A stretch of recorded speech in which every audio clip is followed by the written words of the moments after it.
I think I will propose to start this wonderful session together. That means that if you have questions, and I'm hoping that you will have a lot of questions today. This is somehow of a session that we try to accommodate as much as possible to answer your questions in the chat. So please put them in the chat, and we will make sure to get back to them as well. Let me first welcome you to the RNW Inspiration Session, Strategic and Ethical AI in the Newsroom. My name is Boris van Westering, and I'm a Senior Media Innovation Manager at RNW Media, and I will be hosting today's session. The Inspiration Sessions are organized in the framework of our programs Right Here, Right Now 2 and Masaruna. And we will use these sessions to build our digital media leadership course, which will be launched in 2026. Like I said, translation is here available for you in French. And let's do the questions into the chat, and they are already coming. And thank you, Nigeria, for being with us. Today, I welcome two great experts who are both award-winning journalists, share a passion for data and tech, and have a vision on how AI can empower the work of journalists and newsrooms. First, I welcome Antandiwa Saba.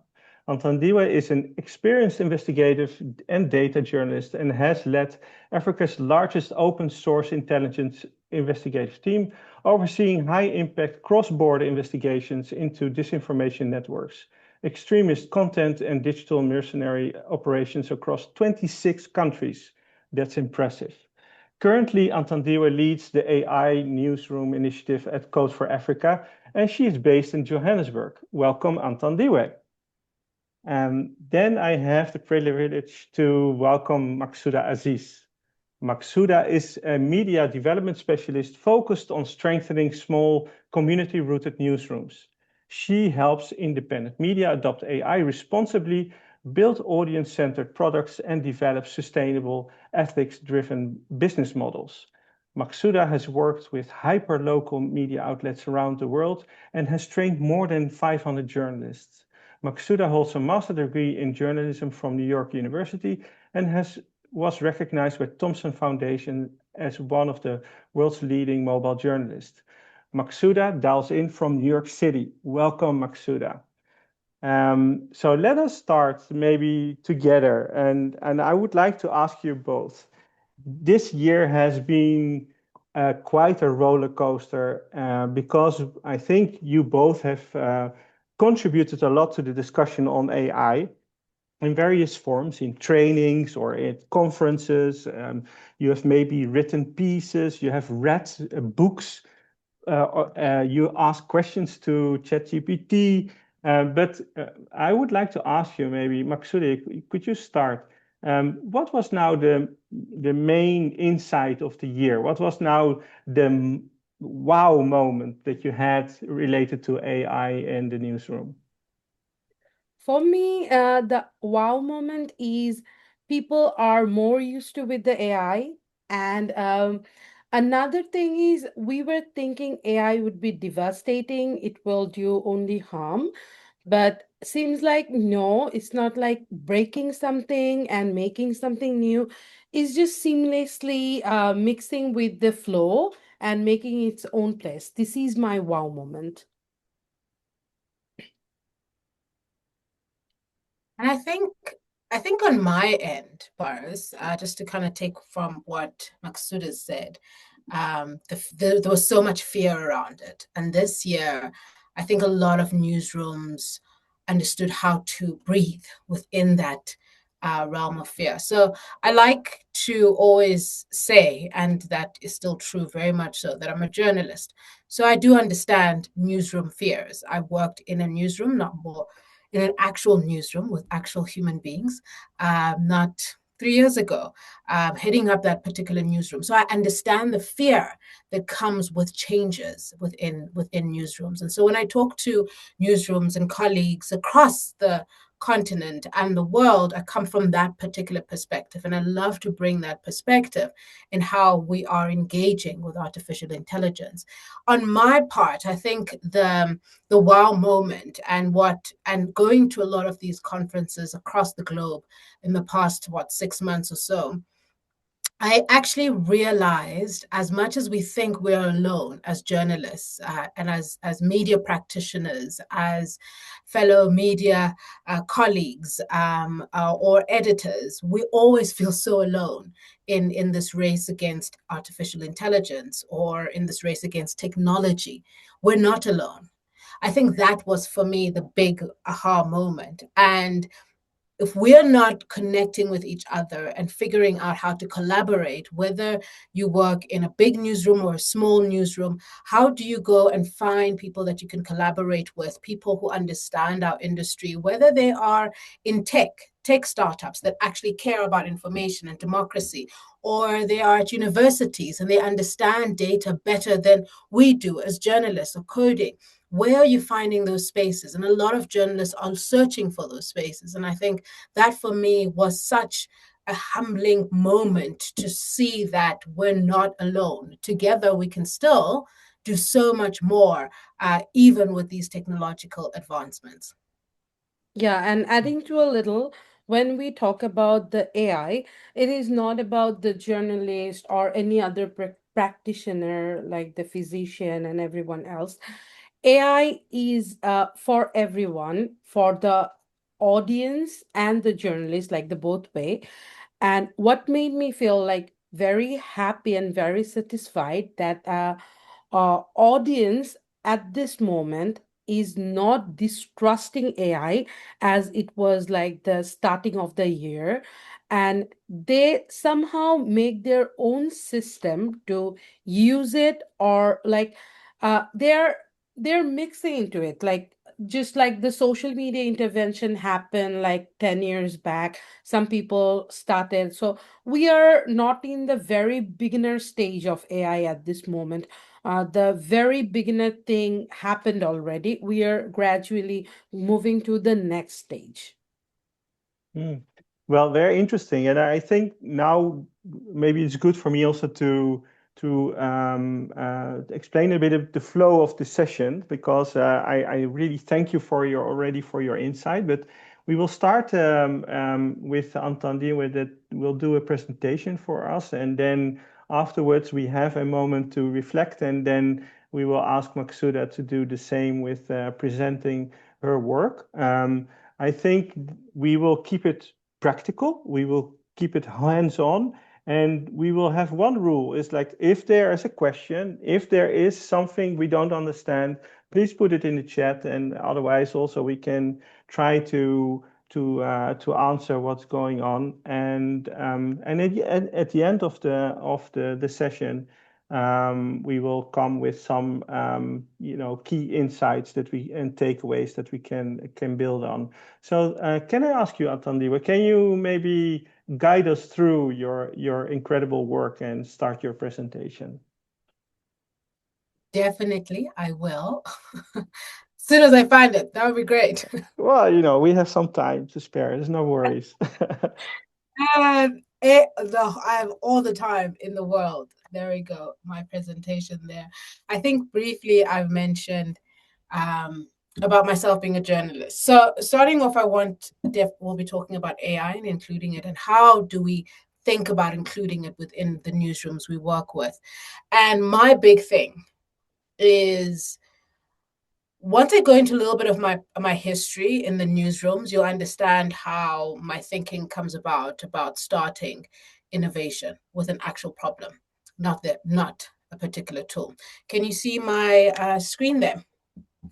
My shared screen. Perfect. Perfect. Awesome.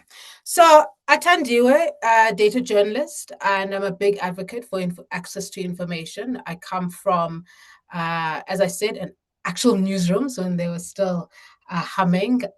Worked for the Sunday publications within South Africa, and then started the data desk, the first data desk in South Africa, using data to tell stories at the Mail and Guardian. So coming from that kind of background, I understood that there was a problem of telling stories that people would find more credible than just source driven. And I wasn't very strong starting my journalism career, wasn't very strong with actually building a source book. So I turned to data, mining the data, understanding how to interpret the data, understanding how to then use the data as well to tell stories that actually matter to people. So I had a problem, and I found that technology, and I think at that time it was still called computer-assisted reporting.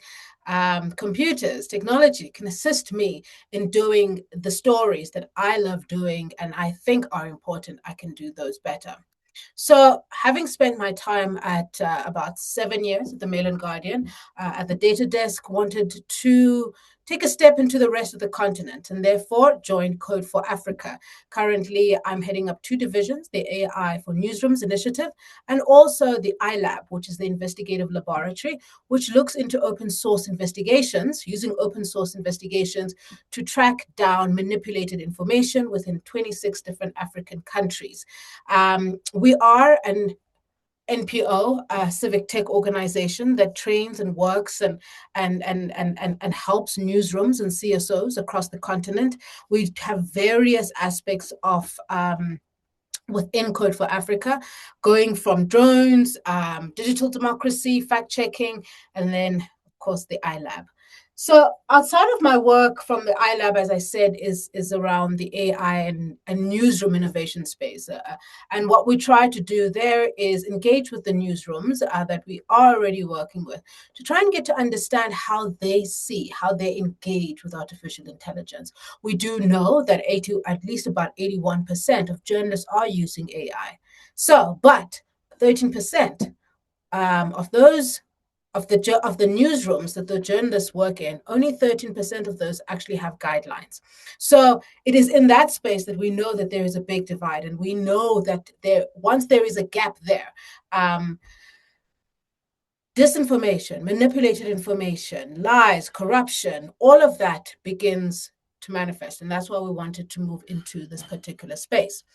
Moving into this particular space, now we need to understand, break down to newsrooms how they need to start thinking about artificial intelligence. And here I understand it as the third major wave of disruption within our particular newsrooms. The first major disruption was, of course, the internet. It changed everything about how we find, how we verify, how we change how we were telling stories. Journalists were not the only people now who could write and put information out there. Everyone could do that. That was the internet. That was the first big disruption for newsrooms. And a lot of newsrooms a lot of newsroom practitioners or media practitioners, journalists felt that this was such a huge shift at that moment. People got used to it, and then we sat back again. And we did not begin our innovation as well. Second big disruption was social media. Their editorial independence began to quietly erode. We can still see the huge ramifications of social media on our particular media landscape across the world. We've seen how local publications have had to shut down. We've seen how algorithms have moved people's eyes and engagement away from particular stories to stories that drive hate and stories that drive us to move away from each other, stories that drive lies and disruption. Social media has had a much more detrimental impact, I think, on the media industry much more broadly than simply moving eyeballs away from actual reputable media sites. It has also created the false impression of there is no truth. Then we have the third disruption, which is artificial intelligence, and that's exactly where we're sitting right now. However, artificial intelligence has 70 years that it's been around for. And however, this is the first time that we as humans, ordinary people who don't have all of these big accolades and big degrees and so forth, us ordinary people can actually engage with artificial intelligence. And that is around generative artificial intelligence. And that's what we're going to be talking a little bit about. So as a newsroom, as a news person, as a journalist, as a media practitioner, how do you start thinking around the third disruption? Because if you remember how we dealt with the second disruption, social media, we wanted to be everything to everybody all the time. We wanted to compete head on with Facebook and Google. That was a problem because one, we did not have that level of money and push into people's phones, but also those particular platforms took away our publishing agency as media and as journal practitioners. So now we have to take a step back and recalibrate to figure out what is our big problem within, either as a journalist or as an editor or as a media manager. What is the problem? If we get swept up by the wave of TikTok, of YouTube, we start bringing in tools that we are not even sure that is where our particular audience is. So the first step for me as I engage with newsrooms is, what is the problem that you want to solve? It's not about the fancy tool that you want to try out. You have to have realistic expectations because, of course, of the funding issues. Where are we getting the money to do this? Besides the money as well, it's kind of a waste of time to be trying out new tools instead of actually doing the journalism and the work that we're supposed to be doing. So let's start with the problem and understand that particular problem. Secondly, let's step away from the hype of artificial intelligence. It can do everything and you can be anything and you can publish on all of these platforms simultaneously all the time.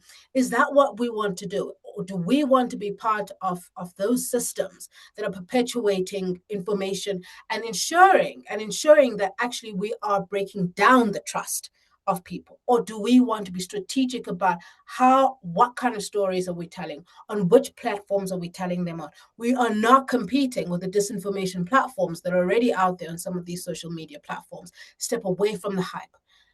Journalists can't do everything. We can't report, code, verify, and put all our content on all these different particular platforms. Collaboration is survival, especially around the AI era and the hype that is there. As I had mentioned earlier, partnership beyond media is so important. Academics, startups, your CSOs, your technologists, a hive that actually is still dedicated to truth and verifiable information that is out there. That's the second step when you're thinking around the use of AI or bringing it into your particular newsroom. And then the third step, fine, you found the problem that you need to solve. Right? Let's say you are a newsroom in Lagos, and Lagos has so many languages that are spoken there, but your particular newsroom is mostly based and publishes or delivers this information in Pidgin. Now you want to service at least 2 or 3 other quite valuable language sectors. So you understand where the problem is, you understand where your financial constraints are. Now you want to pick a tool to assist in translating your 30-second audios from your radio, from your biggest radio programs. You pick a tool. Once you've picked that tool, you have to test it. And you can't test it in an environment where other dynamics are being created. You have to test it in an environment where you can see that this tool has actually allowed us to cut down the amount of time for translations in this particular fashion. Test for 30 to 60 days so that you can actually see a particular time frame where things have changed. In that testing environment, you have to have people who are assigned specific responsibilities, whether they are the ones who are looking at how many people are clicking through or how many people are sitting and listening to your translations. You have to have You have to see what time actually these particular tools are saving your organization or your particular project. Assign responsibilities and make sure that you are documenting everything. These particular 3 steps are quite truncated, but I want people to start thinking of this as another tool to be used. And that is for a myriad of reasons, including the fact that there's so many biases in large language models that a lot of the work that we're doing in the global south cannot rely on a lot of those large language models without the verification processes. And a lot of tools are based on those large language models. So we have to be thinking quite strategically about when we want to make use of these particular tools. Core values still align. The values that we have been using for investigations or bringing in any new tool into our newsroom are still vital and very important. Accuracy, transparency, bias mitigation. When we are talking to our audiences, we still want to make sure that we are building that trust and not breaking it down even further.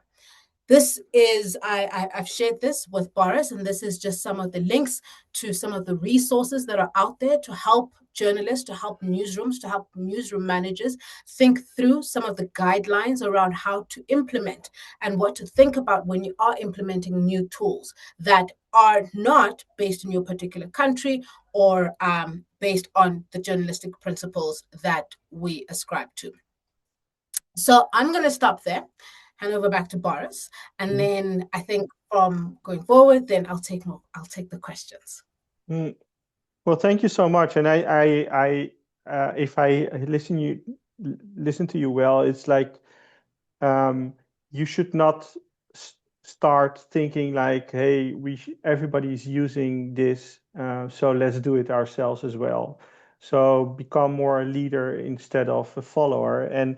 But sometimes the pressure on newsrooms is so high that people think like, hey, everybody is doing it, why shouldn't we not do it? So in your experience so far, have you seen the gains of AI tools in, for example, this translation of your what you said about the media outlet in Nigeria, for example, in making sure that the language adaptations has been done? Do you see now evidence of successful integration, or do you see that the hype it's more of, is the balance shifting towards the hype version, or are the gains higher now, or are we still figuring out still what works or what not? I don't think there's an easy answer to that. I think there has been some research that's now being done that's looking at are there actual financial gains. And I think across the board, from the people who are building the tools, the large language models, everybody's trying to just pump money to see who can make it to the next particular level. And that's why this particular process is so important. Do you have a problem? If you do not have a problem, don't go and buy a new tool. Don't go and test a new tool. It is taking us away from actually delivering the fact-checked, verifiable information to people, and why we actually came into the journalism space. So on the balance of some of the newsrooms that I've worked with, yes, it has helped in some of the newsrooms in terms of translations, in terms of your headlines, the generative part of artificial intelligence. It has helped in some newsrooms, but not at the scale at which we would think that it should be, at the financial reasoning scale that we think that it should be. And that's one of the reasons why I want to temper people's thinking around, is this working? Does it work for your organization? Is it something that your organization needs? Because besides it saving a couple of hours and allowing you to get to a couple of more people, a couple of hundred more people that maybe you wouldn't have gotten to without its help, you need to think of it as a technological tool, like we have any of the other technological tool, like a particular CMS that your newsroom has decided to use, or a particular SEO friendly platform that your newsroom has decided to use. temper those expectations and understand as a business manager how much money you're putting into a particular tool that you want to use, and therefore monitoring to see if that is actually bringing in the dividends that you would think. So that's, we need to think quite critically about why we are bringing in these tools into our ecosystem. Mm-hmm. So data insights, evaluation, try to think step by step, and don't put your money immediately into one basket of a specific tooling. I would like to bring in Maksuda Aziz into the conversation. Maksuda, maybe hearing also the presentation of Atandile, maybe you have a sudden reflection, or maybe also a question, maybe also to Atandile, to her as well, and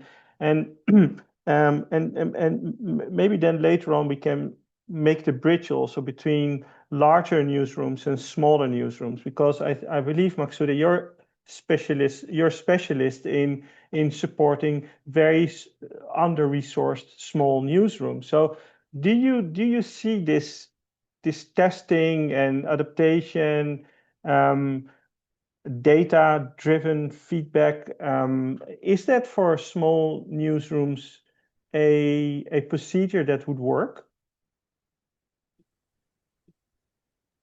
You're muted, Maksuda. If it is not working, you should know how to make this work, because this is the way it should work. Unless you'd not be able to make it work, everything should be included in a system, and you have to trust the process. So like any other new technology, new process, you have to go through some procedure to onboard the whole system. And trust me, bigger newsroom who actually uh, I would say spread, and I'm like very brave to tell this thing, that bigger newsroom is mostly confusing the smaller newsroom, telling all those things that AI is taking our money, AI is taking our algorithm, and those are big people problem. This is not small people problem, I would say. And when I did my research or I did my work, I saw how easily, or like how nicely, those smaller newsroom adopted AI and make it useful for them when they have trust the process and make it working. Mm.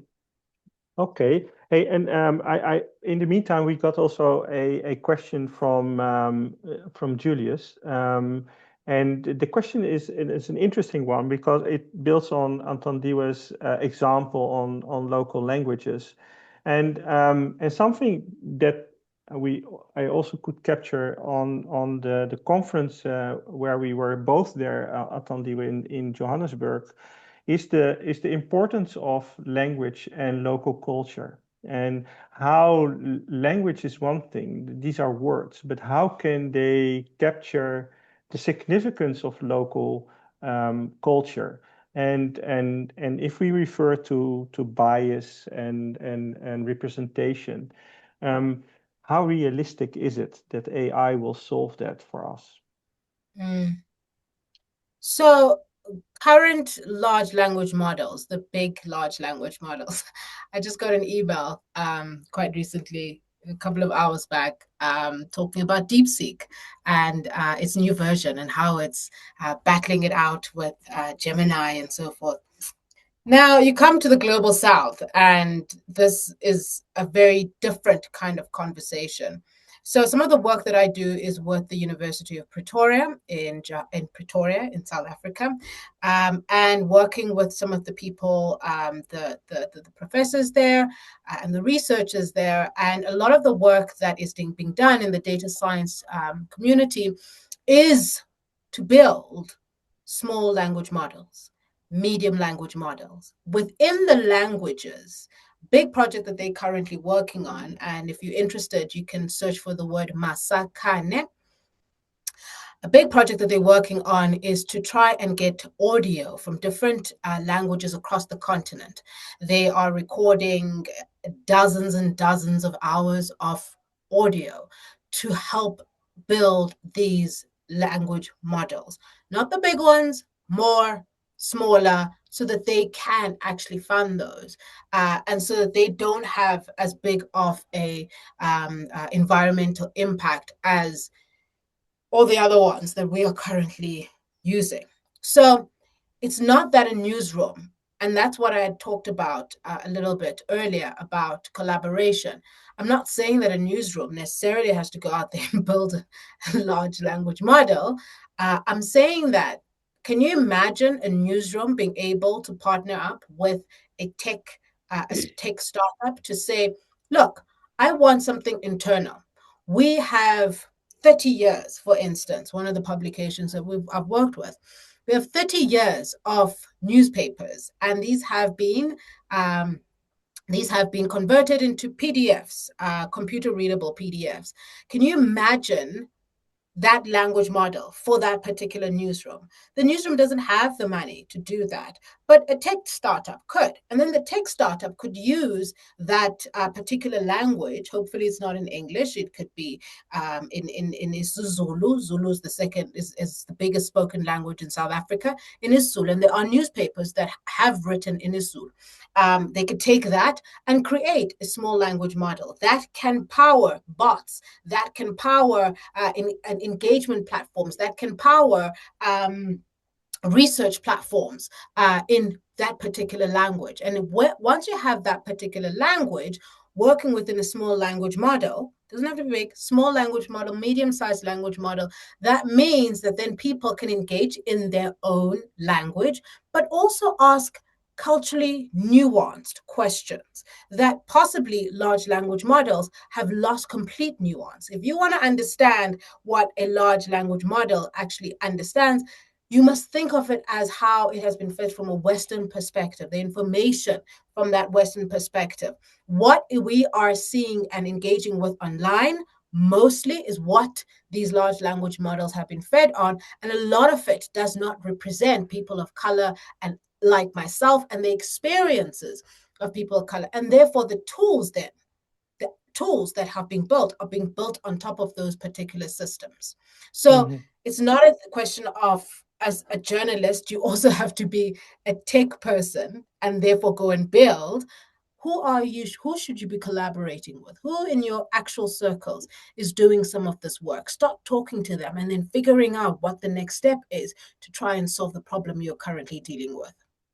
This is really interesting, and I would love to maybe after the presentation of Maksuda come back to the question with you both on how media can also be part of this innovation cycle and how they can actually see their role also in particular, and maybe can open also some income generating activity out of it, but which is not which is quite a new way of collaborating, right? It's a different way of dealing with the technology side. There was a question of Thomas, and I was very happy that he said it. Said like, "Hey, Maksuda, can you give us more examples, please, Maksuda? Can you take it away and maybe Yes. also start your presentation because I think it's a nice build-up, and then." I think Antandiwe can take the question of the same Thomas in the chat as well about the platform, but maybe you can do it in the chat. So Maksuda, take it away. So just for Thomas, I just added something new in my presentation when I was seeing the thing.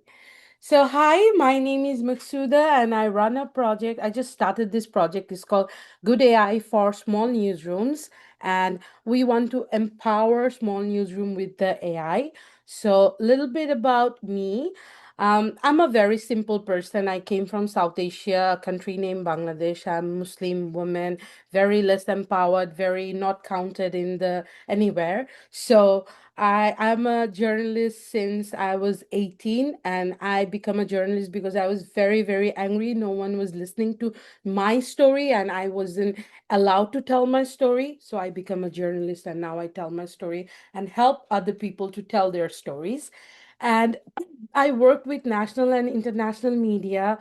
I am very specialized in small tools and tools like which cost almost no money. So I was a mobile journalist and I used to produce whole full from video documentary with mobile. I have two 9 minutes and one 10 minutes video for DW using my mobile in coastal Bangladesh, and I have trained 500 plus journalists. Recently, I got graduated from Studio 20 program at New York University. This is a very wonderful program. Here, people got to learn about the digitalization challenge of newsrooms and how we can like make things happen when the business model is changing, technology is changing, and everything is falling apart, how you can keep this thing um, together. So I have a unique position. I don't have the big people's problem with AI. I don't care that AI is like algorithmically biased, or like it is using my language to train their self. I don't want them to share revenue with me at this moment.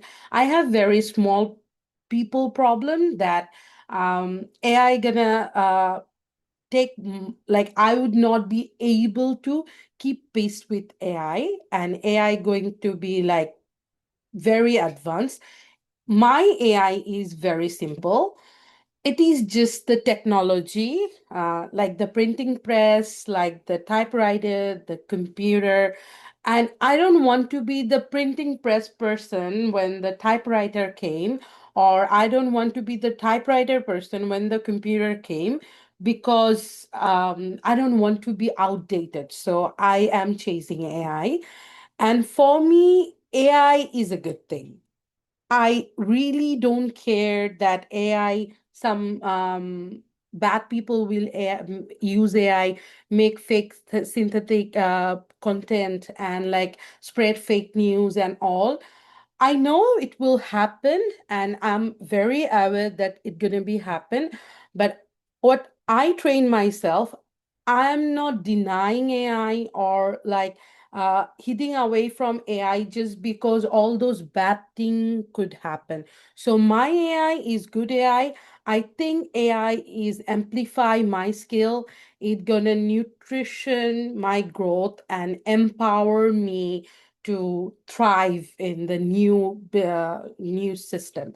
So to do this, I made myself understand, or I tell people to realize why you need to learn AI first thing. So you need to learn AI for the smaller newsroom. It is very important.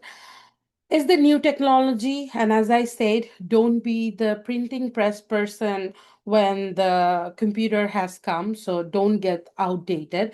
But when I saw like how AI thing is happening, bigger newsrooms are using AI from 2012 maybe. Bloomberg has a system to do automated data news from 2014 something. So AI is changing news environment even before you know the word A and I together. And now, when you know AI, it is your chance to learn AI and get the good of it. And people who running this newsroom, this is an actual newsroom in coastal Bangladesh. This is a newsroom for two people. So there are like two people working on this studio, and you see there is a black screen behind, and the front they have only one computer, and all the setup has been done from DW's money. So they were that poor, they didn't have money to do the setup. So these people need AI a lot because AI actually will widen the gap between superstar and everybody else. So this is a very good write-up by Professor Matthew Call. He is a professor um, in Texas A&M University. He is an associate professor, and he theoretically proven that AI gonna widen the gap between other people. And I'm working to make this gap like as small as it could be. But I see this is not possible because, like any other challenge, AI need money, human resource, expertise, and time to explore and make it working. And certainly, smaller newsroom, smaller people like me doesn't have that money.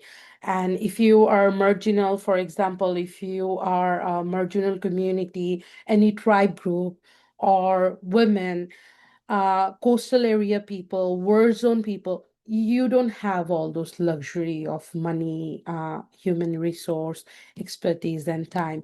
You need things very instant.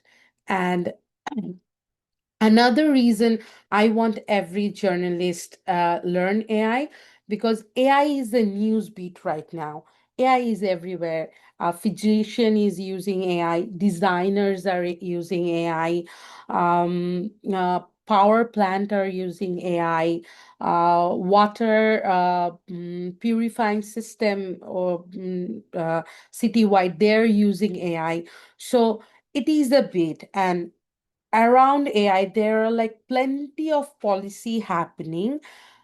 And as a journalist, just don't miss it. You need to learn AI, you need to know AI, and it will start from you using AI. So don't miss the AI as a bit. And also, as I say, everywhere there is AI, you can avoid it. Very recently, New York Times made a very interesting social media post, like the social media reel, telling like how to spend the day without AI. And the person, it was very interesting. He just bring out his grandpa's clothes because he found now the clothes are designing or like making is actually using AI. And he gathered some rainwater for brushing his teeth because water plants are using AI. And he was using a special kind of sunglass to hide himself, because in New York City, everywhere is under surveillance with the cameras, and facial recognition is using AI. So if you think very clearly, you cannot avoid AI. That's why you need to know AI, and you need to cover AI. So uh, what my project is about. Good AI for smaller newsroom. It's a long time project. I'm with it for a year now. And it started with last year when I was doing my master's thesis.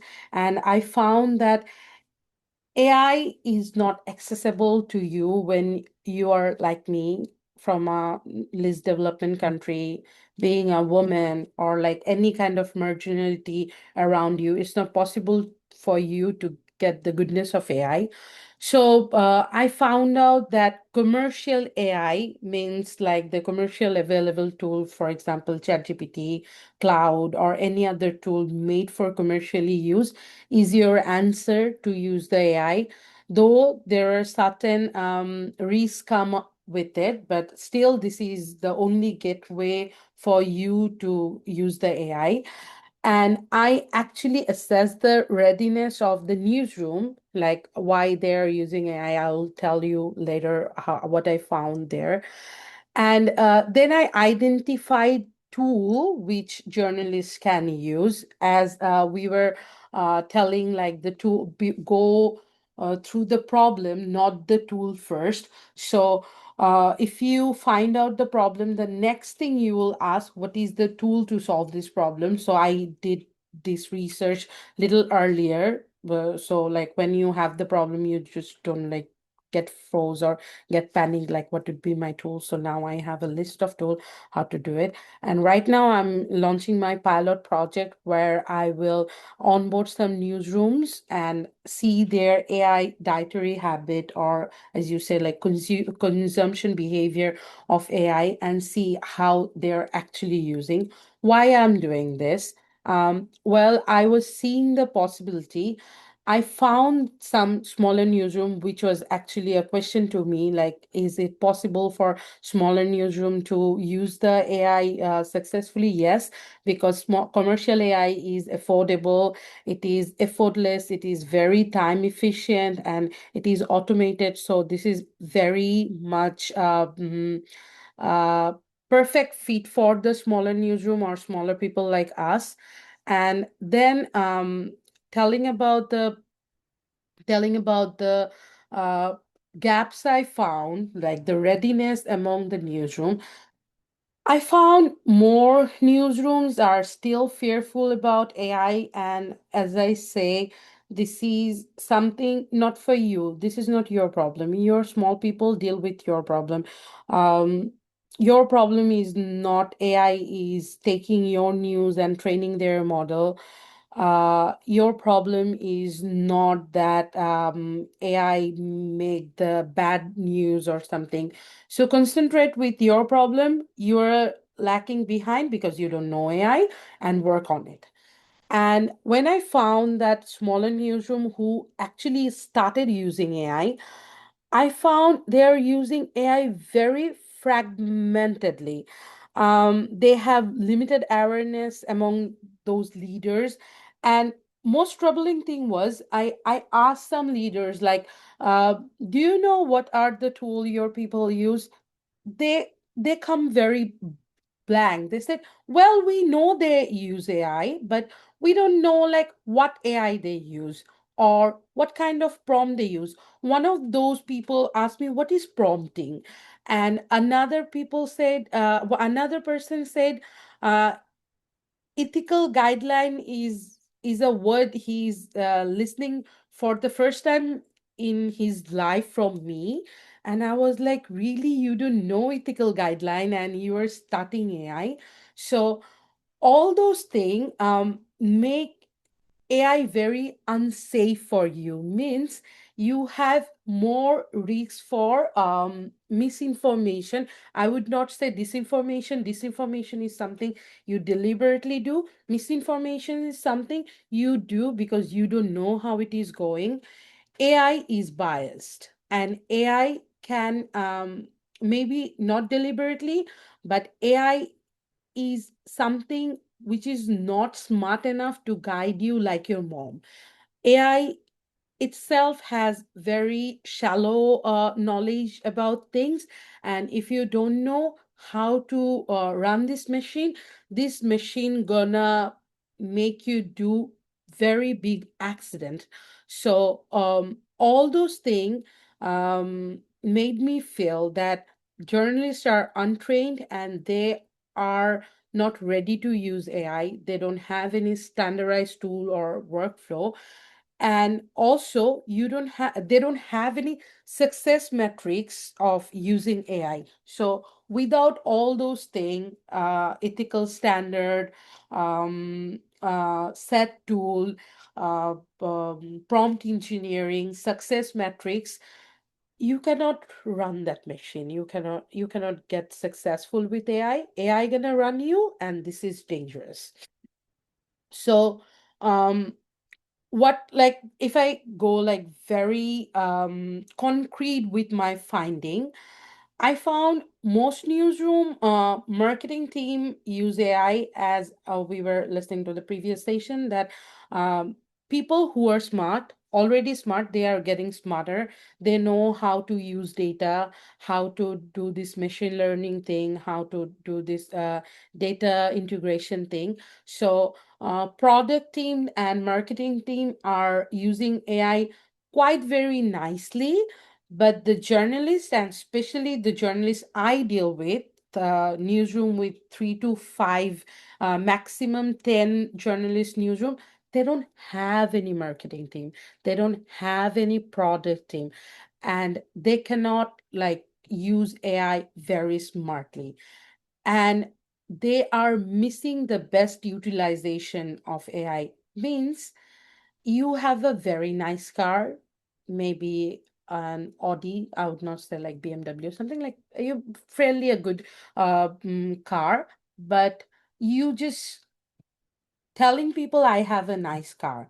You are not utilizing the car as it should be.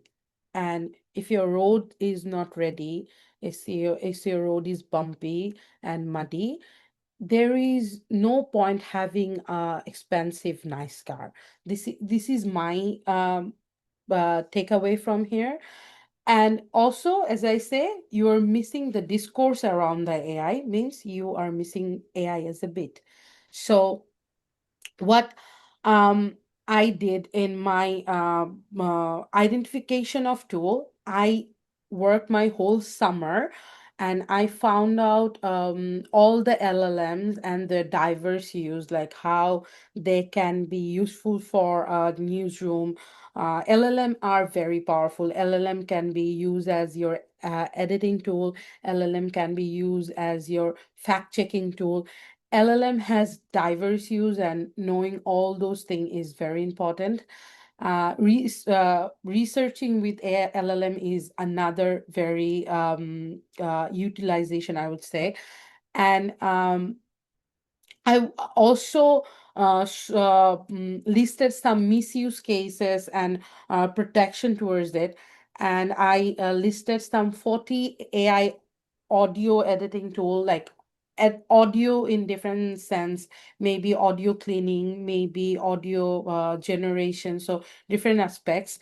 And I found like 20 AI video editing tools. Some tools are so awesome, like it does automated dubbing. So you have a video, you want to edit it and do dubbing, which is a 3 to 6 hour work for a newsroom.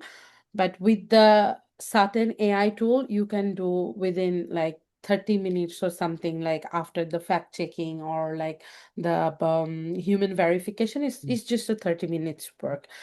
And Maksuda, can I ask you to conclude because we are running a little bit into the yeah, because we can tell so much more, right? And yeah. I'm really wanting to see that we can also have still some questions and also some reflection of Anton Diwa. So can you maybe in last Yeah, attempt to for, with the conclude? ethical tool, I will conclude.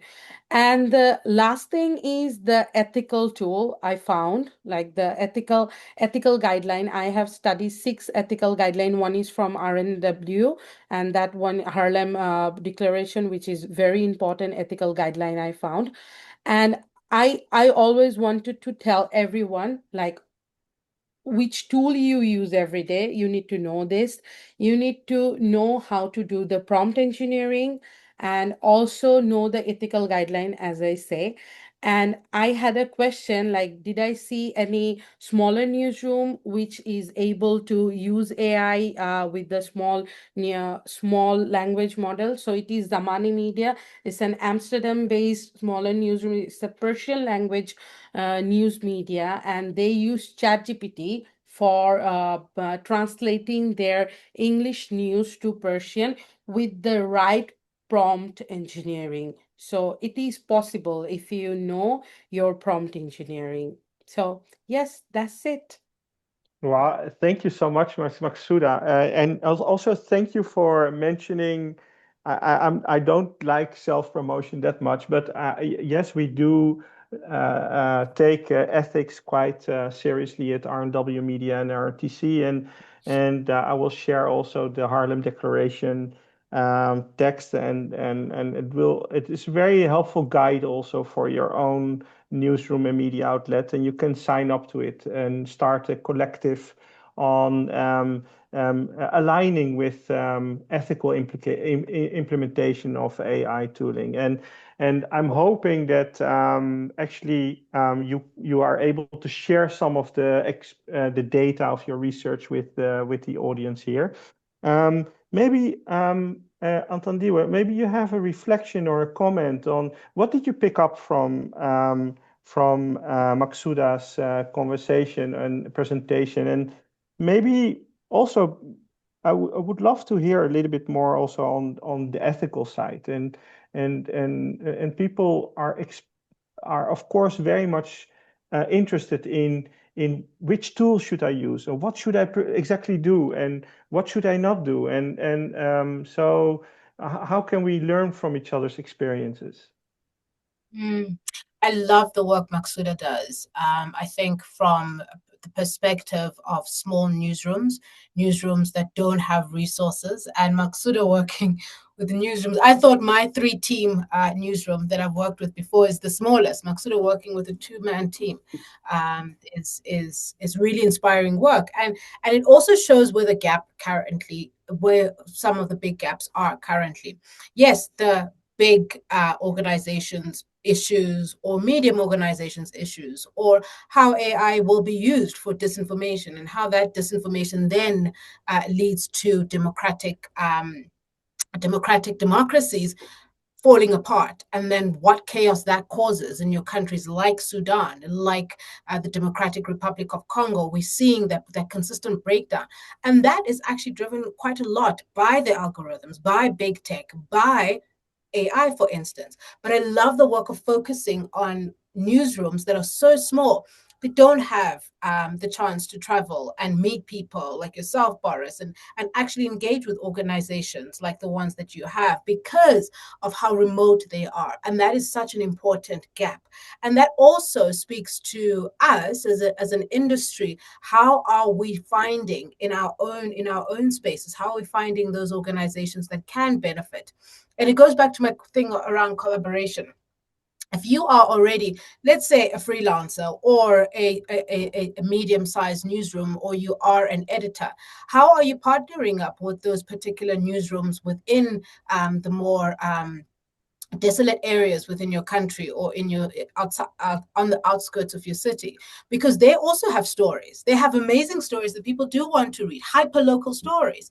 We're seeing the research showing us that people are more, they care more about hyper local stories that actually could directly affect them in their particular street than they actually care about these big debates. So it also brings us back to how do we make that connection, and how do we collaborate with the hyper local organizations that, or newsrooms, or journalists, or freelancers that are closest to us, where we are working in medium-sized or larger within terms of your particular country organization. So that brings the question to each and every person here as well. How are you making those connections as well?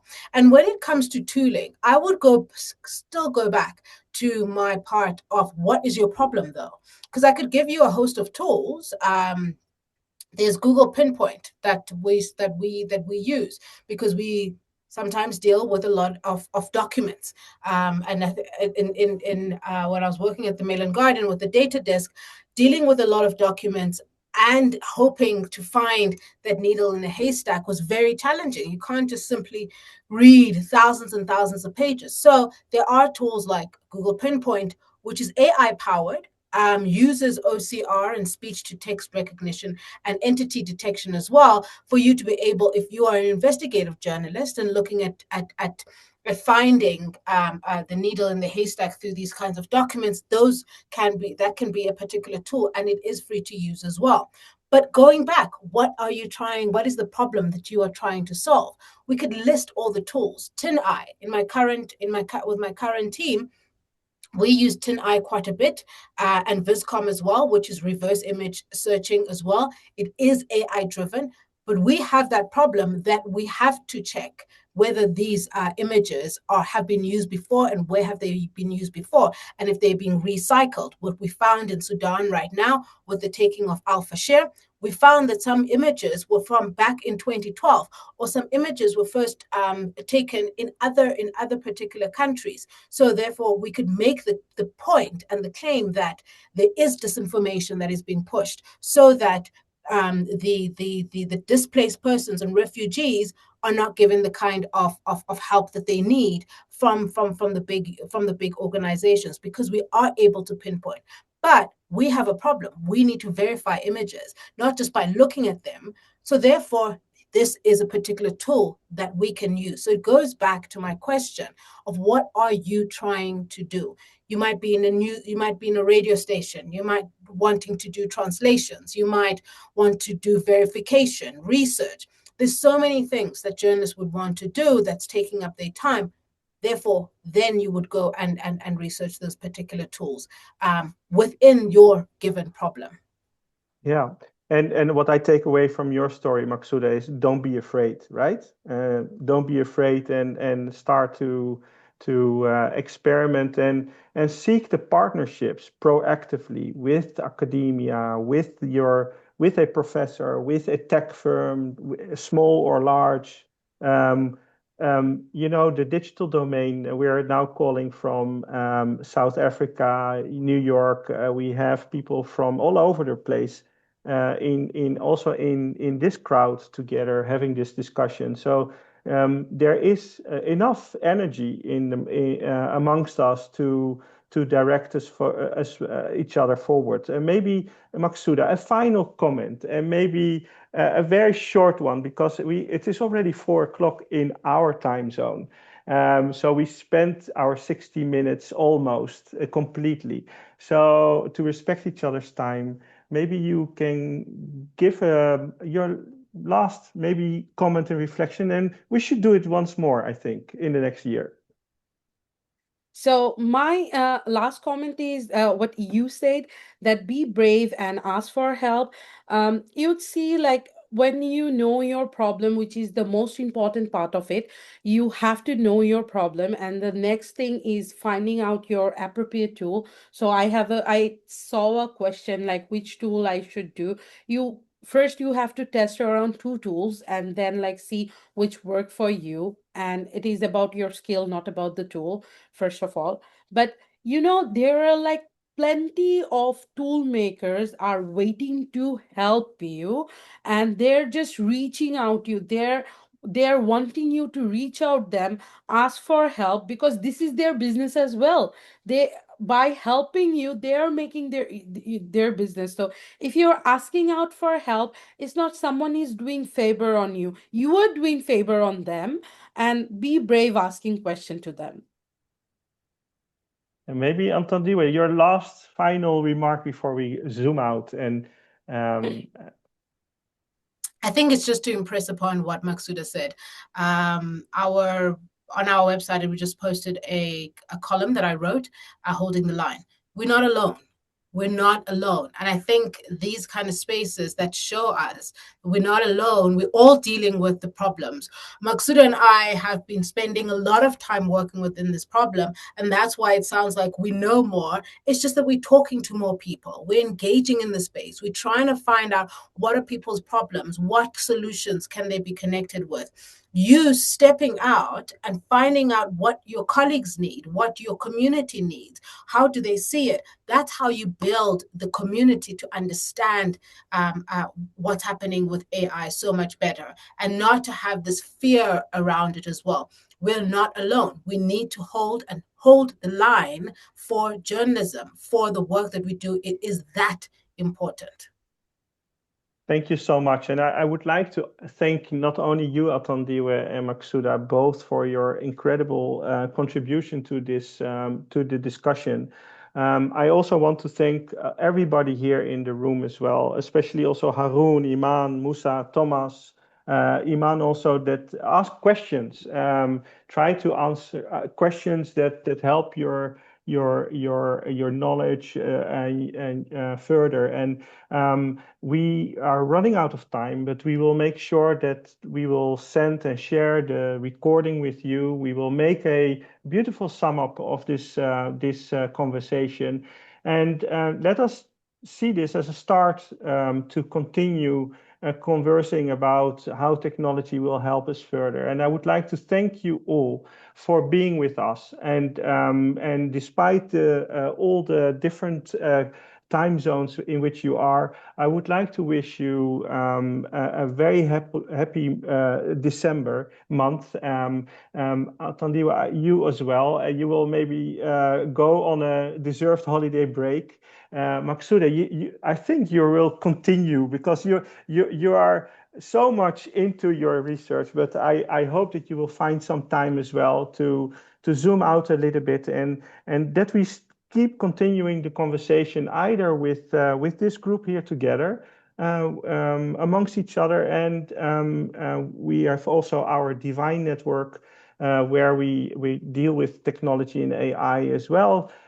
If you are interested to link up with the work of RNW Media and RNTC about the Harlem Declaration and also about the ethical AI solutions that we offer, please reach out to us. I thank you all for being with us. Thank you so much, and a very happy continuation of your day and evening. Thank you. Bye-bye. Thank you, everyone. Bye.